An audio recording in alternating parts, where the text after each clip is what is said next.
భక్త, ఈ జన్మలో నీవు అనుభవిస్తున్న ప్రతి కష్టం ఈ జన్మతోనే మొదలైందనుకుంటున్నావా? కాదు భక్త, నీ ఆత్మ అనేక జన్మల బంధాన్ని మోస్తుంది. ఈ మాటలు వినే శక్తి నీకుందంటే ఈ జన్మే నీ చివరి భారంగా మారే అవకాశం ఉంది. విను, ఇది నీ ఆత్మ కోసం చెప్పే మాట. భక్త, నా మాట శ్రద్ధగా విను. నీవు ఈ జన్మలో అనుభవిస్తున్న బాధలు శిక్షలు కావు. నీ మీద నేను కోపంగా ఉన్నాననే సూచన కూడా కాదు. ఇవి నీ పూర్వజన్మల బంధాలు, నీ ఆత్మ మోస్తున్న భారాలు. నీవు అడుగుతావు, ప్రభు, నేను తప్పు చేయకపోయినా ఎందుకు కష్టం అని. కానీ నీవు గుర్తుపెట్టుకోవాలి భక్త, ఆత్మకు ఈ జన్మ ఒక్కటే చరిత్ర కాదు. నీవు ఈ జన్మలో అనుభవిస్తున్న ప్రతి కన్నీరు ఒక లెక్కనను ముగించటానికి, ఈ జన్మతోనే ఆ ఖాతా మూసేయడానికి. అందుకే నేను నీకు అంత తేలికైన జీవితం ఇవ్వలేదు. ఎందుకంటే తేలికైన జీవితం ఆత్మను శుభ్రం చేయదు, బాధే ఆత్మను కడుగుతుంది. నీవు అనుకుంటున్నావు, ఈ కష్టాలు ఎప్పుడు ముగుస్తాయి అని. విను, ఈ జన్మలోనే ఈ బాధలన్నీ అంతమయ్యేలా చేయడానికే నేను నీ ముందుకు వచ్చాను. మరు జన్మలో నన్నే చేరుకునేలా అత్యంత ఉత్తమమైన జన్మ నీకు లభించేలా తప్పక చేస్తాను. నీ జీవితంలో జరుగుతున్నది అన్నీ యాదృచ్ఛికం అనుకుంటున్నావా? కాదు భక్త, ప్రతి క్షణం నేను నీ పక్కనే ఉన్నాను. నిన్ను చూస్తున్నాను, నిన్ను తీర్చిదిద్దుతున్నాను. ఇప్పుడు నీకు ఒక మార్గం చెప్తాను. ఇది పెద్ద పూజ కాదు, ఇది భారీ వ్రతం కాదు, ఇది ధనంతో చేసే దానం కూడా కాదు. చాలా చిన్నది, కానీ చాలా శక్తివంతమైనది. నీవు ఎప్పుడైనా బాధగా ఉన్నప్పుడు నీ చేతిలో అందుబాటులో ఉన్నదేదైనా సరే, ఒక పండో, ఒక కాయో, లేదా ఒక పిడికెడు మెతుకులు ఏదైనా సరే, ఆకలితో ఉన్నవాడికి పెట్టి చూడు. అతని కడుపు నిండినప్పుడు అతని కళ్ళలో వచ్చే ఆనందం చూడు.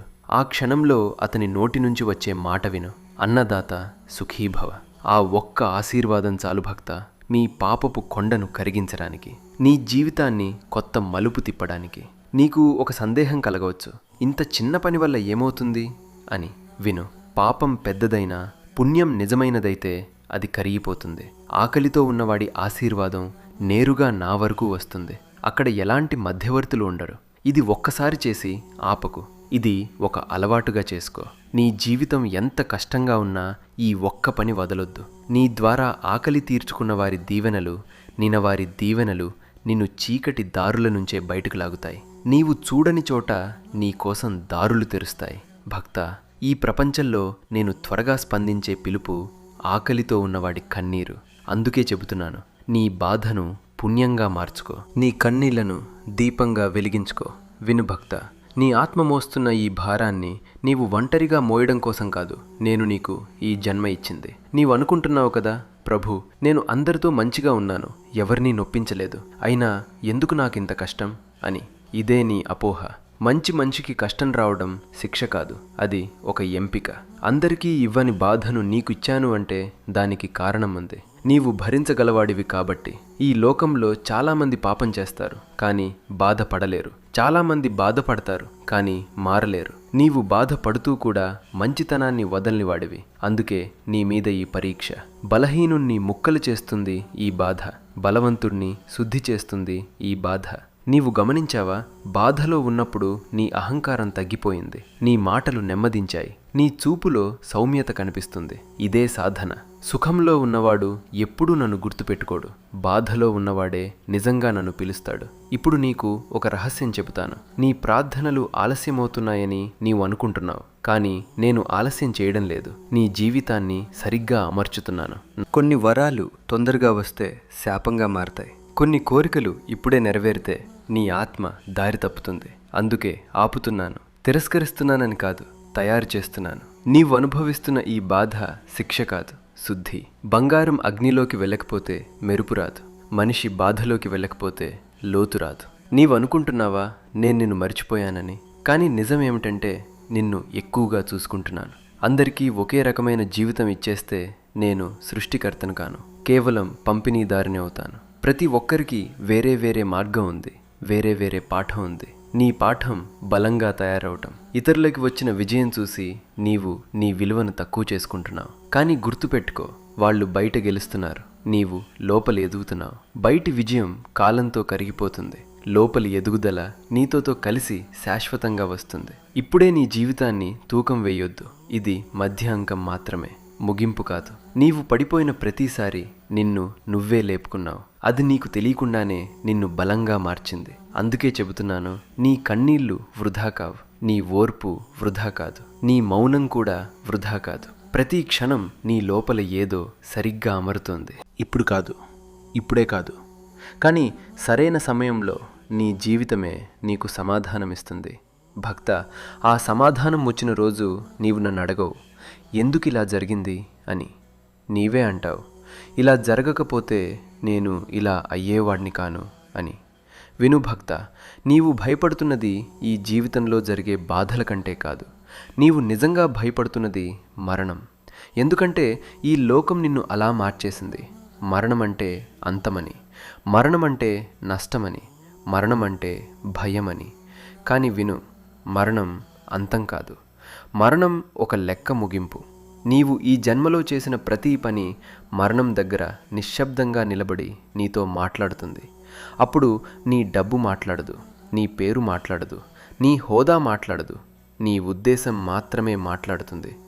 నీవు ఎలా జీవించావో అది ముఖ్యం కాదు, ఎందుకు జీవించావో అదే ముఖ్యం. బాధలో ఉన్నప్పుడు నీవు ఎలా ప్రవర్తించావో అదే నీ నిజస్వరూపం.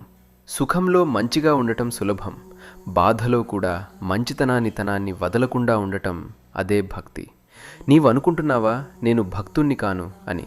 కానీ విను, నీవు దేవుణ్ణి నమ్మకపోయినా ఆకలితో ఉన్నవాడికి అన్నం పెట్టిన రోజు నీవే భక్తుడివి. నన్ను పిలవకపోయినా అతని ఆకలి తీర్చిన క్షణంలో నీవు నన్నే తాకావు. అందుకే అన్నదానం అన్ని పూజల కన్నా గొప్పది, అది మంత్రాల కన్నా శక్తివంతమైనది. ఇంత చిన్న పని వల్ల ఎంత మార్పు వస్తుందో చూసావా? నది సముద్రాన్ని చేరటానికి ఒక చుక్క నుంచే మొదలవుతుంది. నీ జీవితం కూడా అంతే. ఈ ఒక్క పుణ్యం నీ పూర్వజన్మల భారాన్ని నెమ్మదిగా కరిగిస్తుంది.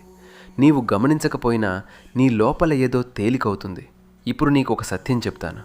నీవు ఈ జన్మలో నన్ను చేరితే అది మోక్షం, లేదంటే మరుజన్మలో ఉత్తమమైన జన్మ. ఇవ్వడానికే ఈ కష్టాలు, నిన్ను బాధ పెట్టేందుకు కాదు, నిన్ను ప్రకాశింపచేయడానికి. నీ కన్నీళ్లను వృధా అనుకోకు, నీ ఓర్పును అవమానించుకోకు, నీ మౌనాన్ని బలహీనత అనుకోకు. అవి నీ ఆత్మ అలంకారాలు. ఈ లోకం నీకు అర్థం కాకపోయినా నేను నీకు అర్థమవుతాను. నీవు మాట్లాడకపోయినా నీ హృదయం నాతో మాట్లాడుతోంది. అందుకే నిన్ను వదిలిపెట్టను. ఇప్పుడు విను, ఇది చాలా ముఖ్యమైన మాట. నీవు ఒంటరివి కాదు. నీ ప్రతి నిశ్శబ్ద రాత్రిలో నేను నీ పక్కనే ఉన్నాను. నీ ప్రతి కన్నీటి చుక్క నాకు తెలుసు. భక్త, నీ జీవితం ఇంకా మిగిలే ఉంది. ఈ బాధ నీ ముగింపు కాదు, ఇది నీ సిద్ధత. విను భక్త, ఇప్పుడు నేను చెప్పేది భయపెట్టే మాట కాదు, ఇది నిన్ను తేలిక చేసే మాట. ఈ జీవితం నీవు సంపాదించిన దానితో పూర్తి కావాల్సిన అవసరం లేదు. నీవు ఎంత ప్రేమ పంచావో అదే లెక్క. నీవు ఎన్ని కన్నీళ్లు ఆపావో అదే లెక్క. నీవు ఎంతమందికి ఆకలి తీర్చావో అదే నీ ఆత్మ విలువ. ఈ శరీరం ఒకరోజు నిశ్శబ్దంగా పడిపోతుంది. అప్పుడు మీ పేరు అందరూ పిలవచ్చు, లేదా ఎవరూ పిలవకపోవచ్చు. కానీ మీ ద్వారా ఆకలి తీర్చుకున్నవాడు ఎప్పటికీ నిన్ను గుర్తుపెట్టుకుంటాడు. అతని దీవెన నీతోనే వస్తుంది. అదే నీ ఆత్మ ప్రయాణానికి దీపం. నీవు భయపడుతున్నావా, నేను సరైన వాడినేనా అని? విను, నీవు ఈ మాటలు వినగలిగితే నీవు తప్పుదారిలో లేవు. నీవు ఇంకా నా చేతిలోనే ఉన్నావు. ఈ లోకం నిన్ను కఠినంగా మారమంటుంది. నేను మాత్రం చెబుతున్నాను, స్థిరంగా మారు. కఠినత్వం ముక్కలవుతుంది, స్థిరత్వం నిన్ను గట్టిపరుస్తుంది. అన్నిటికీ దృఢంగా తయారవుతావు. నీ జీవితంలో ఏదైనా కోల్పోయావంటే అది నష్టం కాదు. నేను అంతకన్నా మంచిది నీ చేతిలో పెట్టడానికి దానిని కోల్పోయేలా చేశాను అని అర్థం. ఇప్పుడు చివరిగా ఒక మాట, ఇది నీ కోసం మాత్రమే. నా చెయ్యి అందుకో. నీ భారం మా మీద వేసి భయపడకుండా మాతో సాగు భక్త. నీ ప్రతి కన్నీటి బొట్టు, కన్నీళ్లు ఇక లెక్కలోకి రావు. నీ ఓర్పు ఇక వృధా కాదు. నీ జీవితం ఇక అంధకారం కాదు. నీవు ఒంటరిగా నడవటం లేదు, నీ వెనకే మేమున్నాము, నీ వెన్నెముక్కల. నీవు పడితే లేపటానికి, నీవు అలసితే నడిపించడానికి. ఇది ముగింపు కాదు, ఇది నీవు నన్ను నమ్మిన క్షణం. అదే నీ కొత్త ఆరంభం. శాంతి, ఈ మాటలను నీ హృదయంలో ఉంచుకో. అదే నా ప్రసాదం. హర హర మహాదేవ.